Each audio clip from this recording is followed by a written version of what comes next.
कीअं कुदरत साणो हलाए थो।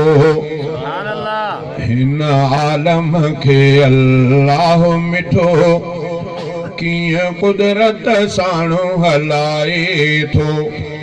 कंहिंजी गाॾी बि एसीअ वारी कोई खणी मथिड़े ते तगारी पंहिंजे बचड़नि लाइ कमाए थो। कंहिंखे शाही साईं रसाए थो। हिन आलम खे अल्लाह मिठो कीअं कुदरत साणो हलाए थो। कंहिंजी गाॾी बि एसीअ वारी कोई खणी मथिड़े ते तगारी पंहिंजे बचड़नि लाइ कमाए थो। कंहिंखे शाही साईं रसाए थो। काथे ख़ुशियुनि जा गीत वॼनि था, काथे बंदा ग़मगीन रहनि था। काथे ख़ुशियुनि जा गीत वॼनि था, काथे बंदा ग़मगीन रहनि था। शहर किथे वैरान कयाई, काथे सुञा सुल्तान कयाई। किथे वेड़ा पाण वसाए थो, किथे बरंदड़ ॾिया उझाए थो। किथे वेड़ा पाण वसाए थो, किथे बरंदड़ ॾिया उझाए थो। हिन आलम खे अल्लाह मिठो कीअं कुदरत साणो हलाए थो। कंहिंजी गाॾी बि एसीअ वारी कोई खणी मथिड़े ते तगारी पंहिंजे बचड़नि लाइ कमाए थो। कंहिंखे शाही साईं रसाए थो। कंहिंखे नवाज़ियो इल्म सां मौला कोई बणियो बे इल्म सफ़ाया।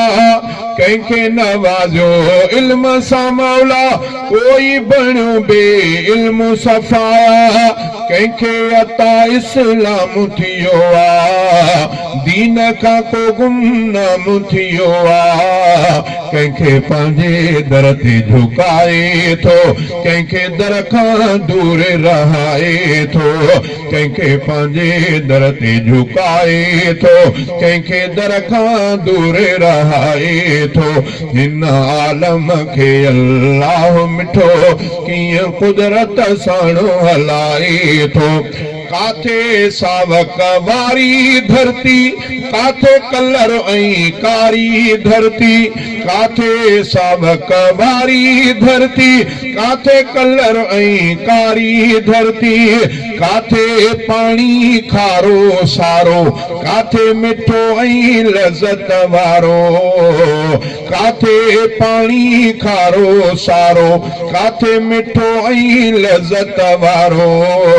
किथे धरती रुञ बणाए थो, किथे मेवा खूब फुटाए थो।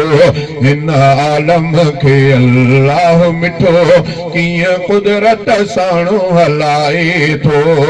कंहिंजी गाॾी बि एसीअ वारी कोई खणी मथिड़े ते तगारी पंहिंजे बचड़नि लाइ कमाए थो। कंहिंखे शाही साईं रसाए थो। पाण अता औलाद करे थो, झोल ख़ुशियुनि सां सोई भरे थो। पाण अता औलाद करे थो, झोल ख़ुशियुनि सां सोई भरे थो।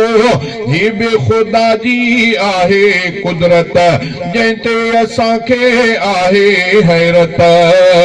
कंहिंखे जोड़ा जोड़ा मिलाए थो, कंहिंखे न्याणीअ लाइ बि सिखाए थो।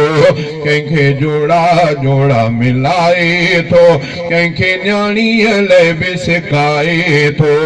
हिन आलम खे अल्लाह मिठो कीअं कुदरत साणो हलाए थो।